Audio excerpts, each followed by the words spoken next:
네, 3월의 첫 주일입니다. 이제 본격적으로 봄이 시작되었습니다. 겨울을 이기는 봄은 없다고 하는데 봄의 시작을 알리는 이 거룩한 시간에 하나님의 전에 나와 예배드리는 우리 사랑하는 그린빌 가족 한 분 한 분의 삶과 또 가정과 섬기시고 경영하시는 모든 일들 가운데 얼어붙었던 땅을 녹이시는 하나님의 새로운 생명의 영이 함께 하시기를 간절히 기원합니다. 그러니까 인생을 비유할 때 산 넘어 산이다 라는 말을 많이 합니다. 정말 보면 그런 것 같습니다. 어릴 때는 빨리 어른이 되고 싶어야 합니다. 그러면 모든 문제가 다 해결될 줄을 압니다. 10대 시절에는 학교에 가는 것이 너무 싫고 스트레스고 또 어떤 대학교에 가야 될지 고민을 합니다. 또 대학만 가면 자기의 모든 고민이 다 사라지는 줄을 압니다. 그러나 진짜 인생은 그때부터가 시작입니다.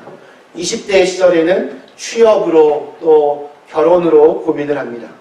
그렇게 힘들게 그 시절을 넘기면 30대가 기다립니다. 30대가 되면 본격적으로 이제 성인으로서의 역할을 감당해야 합니다. 일을 배우고 가정을 이루고 자녀를 낳고 정신없이 바쁘게 일하며 30대를 보냅니다. 30대를 이렇게 열심히 충실히 마치면 편안해집니까?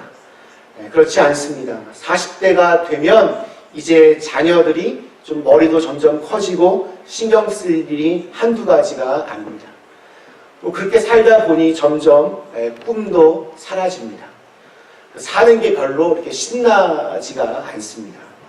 그리고 저의 경우에는 이때부터 머리도 많이 이렇게 빠지는 것 같습니다. 50대가 되면 이제 완연한 어른입니다. 그래서 책임져야 할 것도 많이 있습니다. 경제적으로 이렇게 들어오는 것도 많은데 또 반면에 나가는 것도 그렇게 많이 있습니다. 자녀들도 어느 정도 성장하여 집을 떠납니다. 그래서 갑자기 외로워집니다. 사람들과 뭔가 이렇게 진실한, 진솔한 관계를 맺어가는 것도 참 쉽지가 않습니다. 그리고 몸도 이제 이것저것에서 고장 신호를 보냅니다. 60대가 되면 당장 이제 은퇴를 준비해야 합니다. 정신없이 정말 최선을 다해서 인생을 살았건만 은퇴 이후의 그 그림을 그려보면 그저 막막하고 또한 답답합니다. 또 집 떠난 자녀들은 계속 좀 자기 좀 도와달라고 아우성입니다. 몸에 좋다는 것 일일이 다 챙겨서 열심히 먹는데 이게 몸은 그대로고 살만 자꾸 찌는 것 같습니다.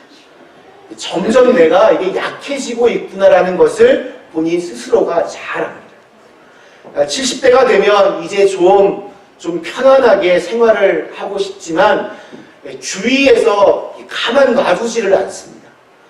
몸도 여기저기 아프고 쑤신데 요즘에는 손자, 손녀를 보는 게 당연한 일처럼 되어가고 있습니다. 오라는 데도 많고 가라는 데도 많이 있어서 좀 피곤하지만 어느 날 문득 아무도 나를 찾지 않는 날이면 이젠 내가 쓸모없는 존재구나. 가슴이 철렁 내려앉습니다. 80대가 되어도 또 90대가 되어도 보면 인생은 우리를 그냥 그렇게 가만히 편안히 놔두지를 않습니다. 정말 산 넘어 산, 인생을 가장 정확하게 표현한 말인 것 같습니다. 인생의 마지막 순간이 우리에게 찾아와서 하나님의 손을 붙잡고 요단강을 건너야 우리 인간은 비로소 참된 쉼과 안식을 얻을 수 있습니다. 올해를 시작하면서 우리가 살펴보고 있는 이 다윗의 인생, 이 다윗의 인생을 보면 정말 산 넘어 산이라는 말이 절로 나옵니다. 지난주에는 저희가 사무엘상 25장을 봤습니다. 오늘 30장으로 껑충 뛰어넘어왔습니다. 그 사이에 무슨 일이 있었는지 잠시 그 배경을 살펴보면 이렇습니다. 다윗은 사울에게 계속되는 추격으로 인간적으로 정말 많이 약해졌습니다. 어두운 그림자가 그의 삶에 아주 짙게 드리워졌습니다. 가슴은 답답했고 의심과 불안의 세월이 그를 덮쳤습니다. 여러분, 도망자의 삶은 늘 피곤할 수밖에 없습니다. 그뿐만이 아니었습니다. 다윗의 마음이 막 흔들리면서 그는 하나님을 향한 잠깐이었겠지만 하나님을 향한 어떤 불신한 그런 믿음 없음이 드러나기 시작했습니다. 그래서 하나님과 이렇게 의논하지 않고 기도하지 않고 자기 마음대로 자기의 인생을 결정하기 시작합니다. 이것이 사무엘상 27장 1절에 기록되어 있는데 이렇습니다. 다윗이 그 마음에 생각하기를 내가 후일에는 사울의 손에 붙잡히리니 블레셋 사람들의 땅으로 피하여 들어가는 것이 좋으리로다. 사울이 이스라엘 온 영토 내에서 다시 나를 찾다가 단념하리니 내가 그의 손에서 벗어나리라. 다윗은 이스라엘 땅 어디에도 사울 왕의 추격을 피할 수 없다 판단해서 블레셋으로 정치적인 망명을 선택합니다. 그런데 기도하고 하나님의 뜻을 묻고 결정한 것이 아니었습니다. 하나님께 묻고 떠난 것이 아니라 자기의 생각과 자기의 결정으로 지금 이 상황이 너무 싫으니까 그 급한 마음에 감정적으로 블레셋 사람의 땅으로 도망을 갑니다. 아마 잠시 그곳에서 피해 있으면 이제 모든 핍박이 다 그칠 것이라고 그렇게 생각했을 것입니다. 그러나 그것은 여러분 잠깐의 세월이 아니라 그곳에서 1년 4개월이라고 하는 꽤 긴 시간을 보내야만 했었습니다. 그는 블레셋 땅에서 도피 생활을 하면서 또 자기가 쓰러뜨렸던 그 골리앗의 고향이었던 그 가드 지역의 아기스 왕에게 빌붙게 되었습니다. 그리고 그와 함께 있었던 600명의 부하들은 다윗과 함께 블레셋 군대의 용병이 되어서 블레셋을 위하여 여기저기 나가 대신 전쟁을 치루었습니다.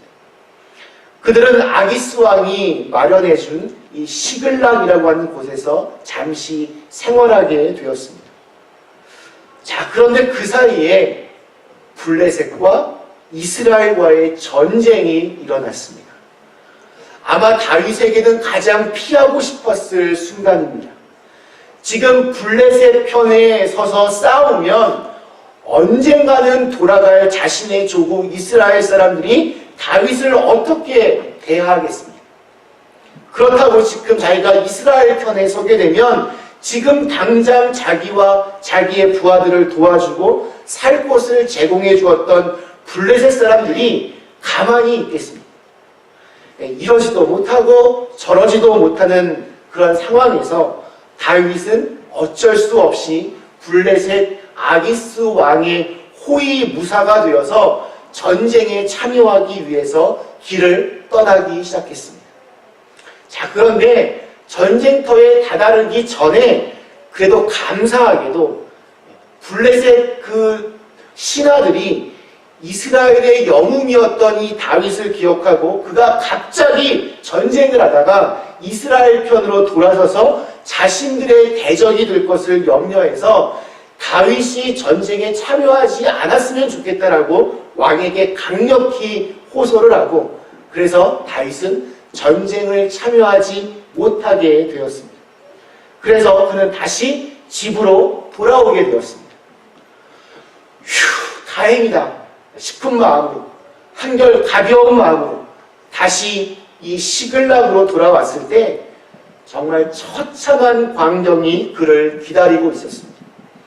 다윗과 그의 부하들이 전쟁터에 가기 위하여 잠깐 자리를 비운 사이에 아멜렉 사람들이 쳐들어와서 마을을 다 불태우고 또 여자들과 아이들을 포로로 잡아간 것이었습니다. 자기의 가족들이 다 그곳으로 붙잡혀 갔습니다.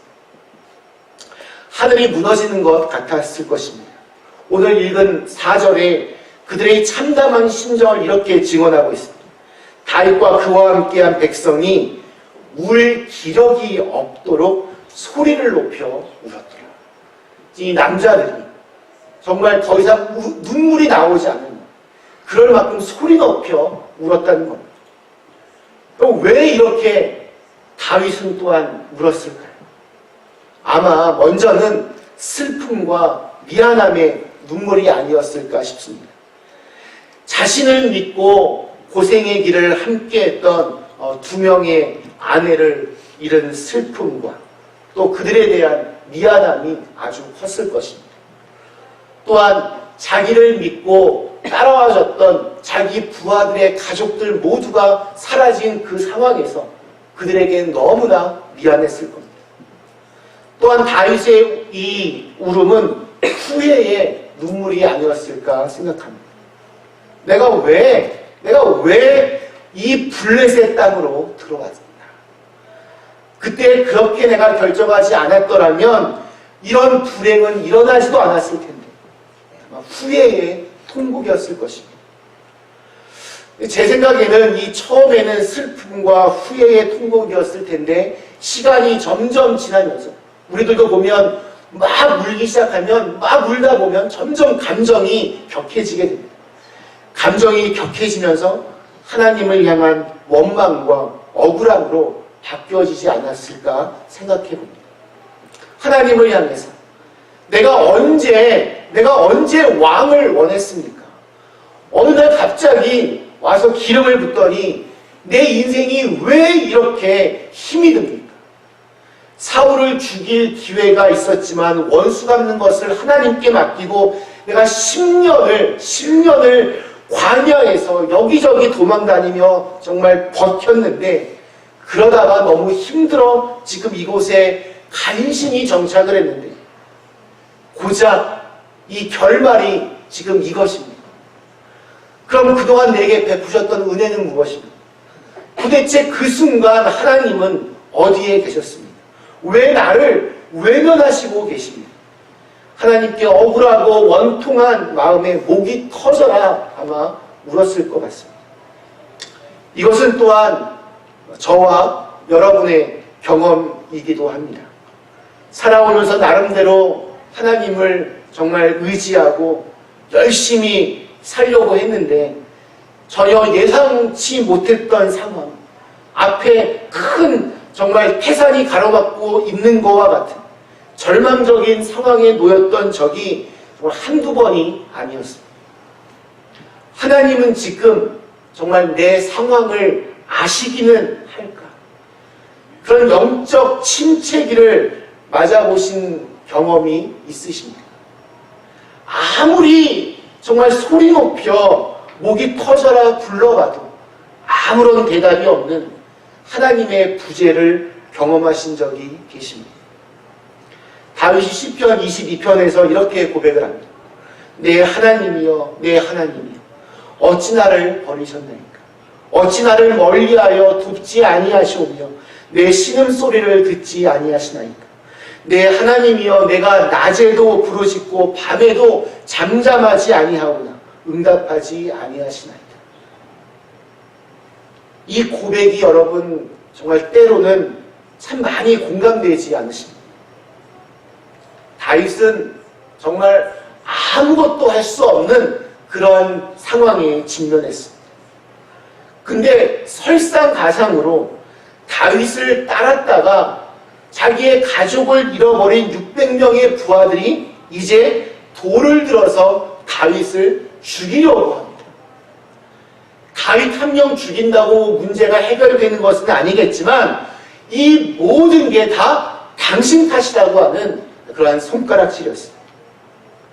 다윗이 시편 22편 6절에서 나는 벌레요 사람이 아니라 사람의 비방거리요 백성의 조롱거리입니다 라고 했는데, 아마 이때 이 죽음의 순간을 경험한 고백이 아닐까 싶습니다. 다윗은 정말 너무나 다급했습니다. 이렇게 내가 죽는구나 싶었을 것입니다. 그런데 그 순간 반전이 일어났습니다. 6절이 그러한 장면을 생생하게 묘사하고 있습니다. 백성들이 자녀들 때문에 마음이 슬퍼서 다윗을 돌로 치자 하니 다윗이 크게 다급하였으나 그의 하나님 여호와를 힘입고 용기를 얻었더라. 이럴 때는 아멘 크게 하시는 게 좋습니다.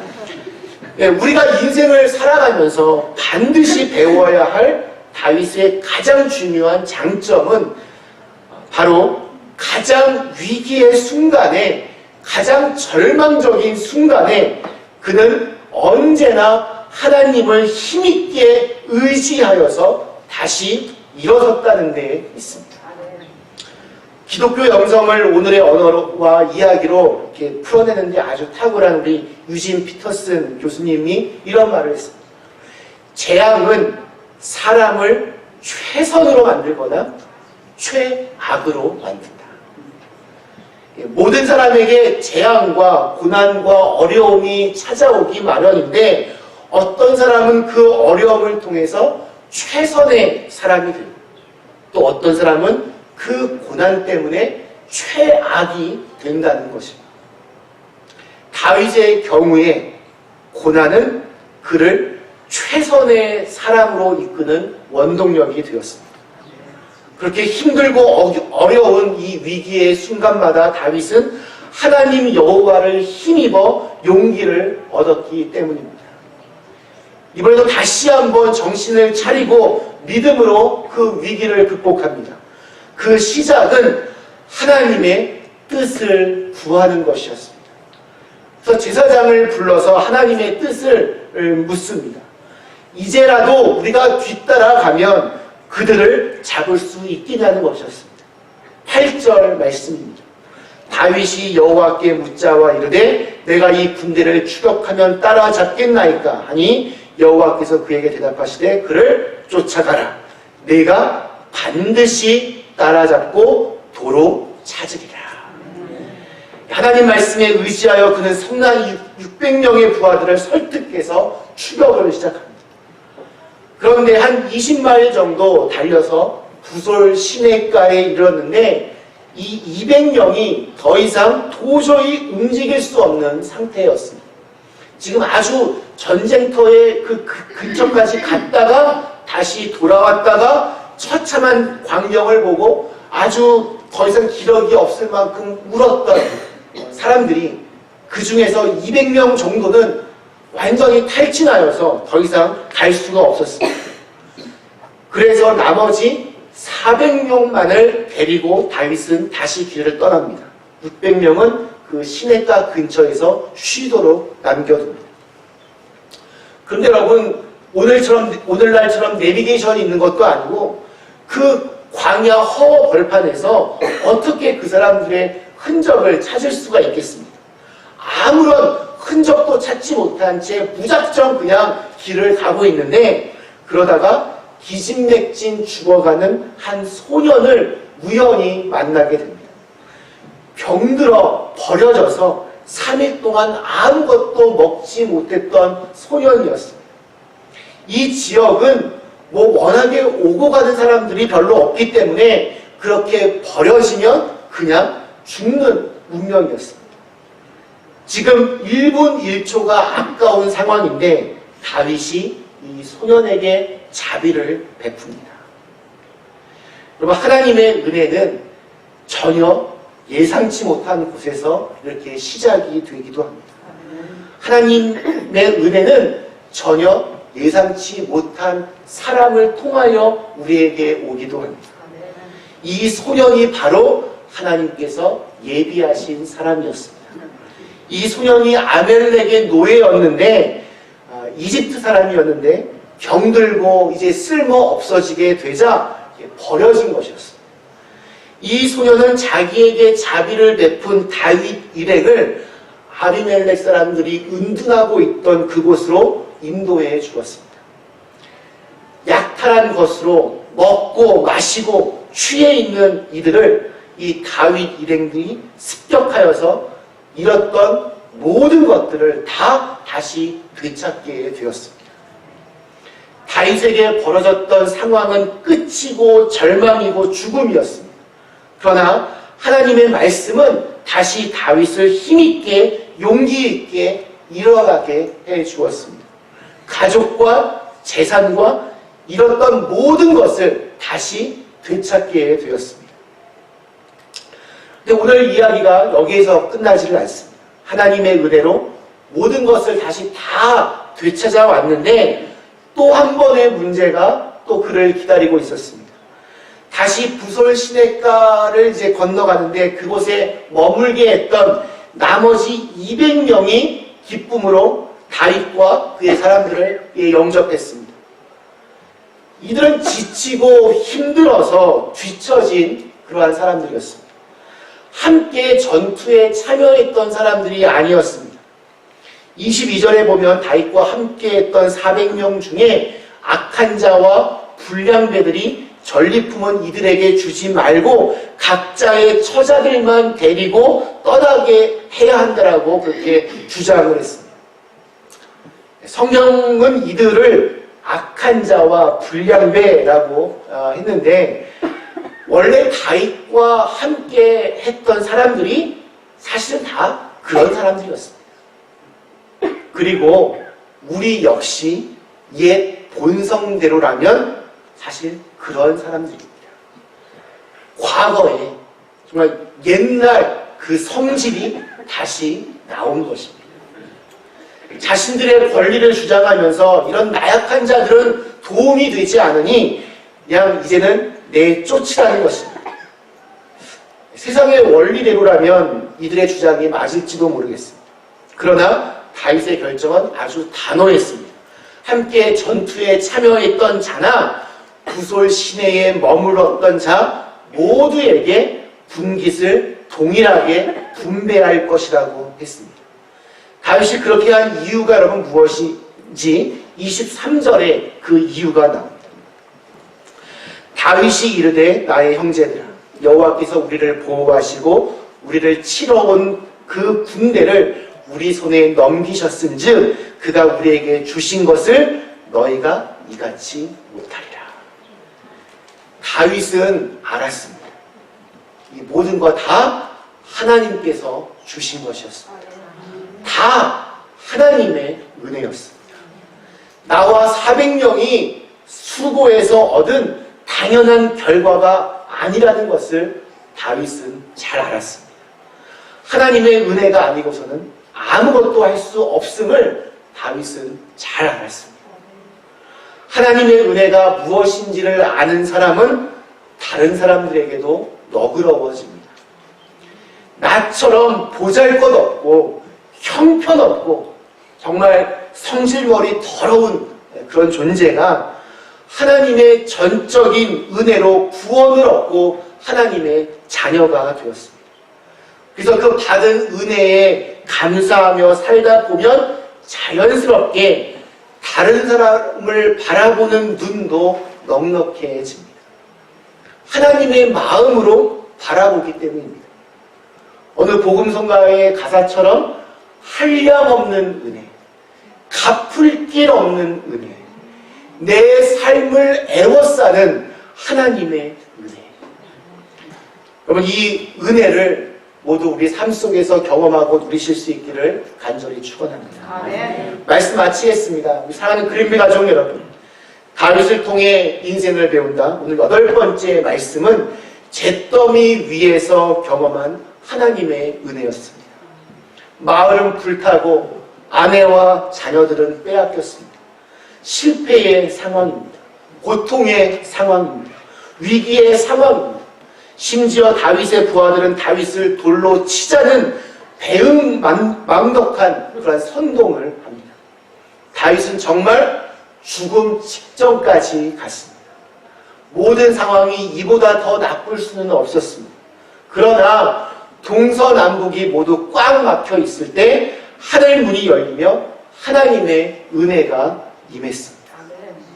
저희는 지금 사순절을 보내고 있습니다. 이 시기에 우리가 무엇을 해야 합니까? 예수님과 함께 십자가에서 죽고 부활하신 예수님과 다시 사는 겁니다. 예수님을 인격적으로 만난 체험이 있는 분들은 모두 이렇게 고백을 합니다.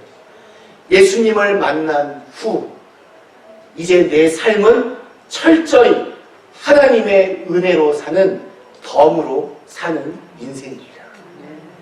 불타는 마을을 바라보며 다윗은 그때 죽은 거나 다름없었습니다. 어쩌면 정말 그의 자아는 다 죽었는지도 모르겠습니다. 그 이후에 그를 살리시고 그를 인도하시고 그에게 모든 것을 다시 다 채워주신 하나님의 은혜. 다윗은 은혜로 사는 사람이 되었습니다.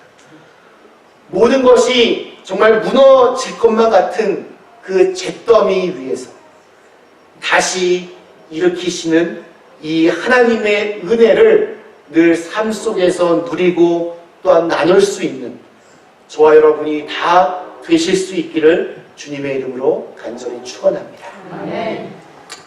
주신 말씀 생각하며 잠시 함께 기도하겠습니다. 하나님, 오늘 함께 같이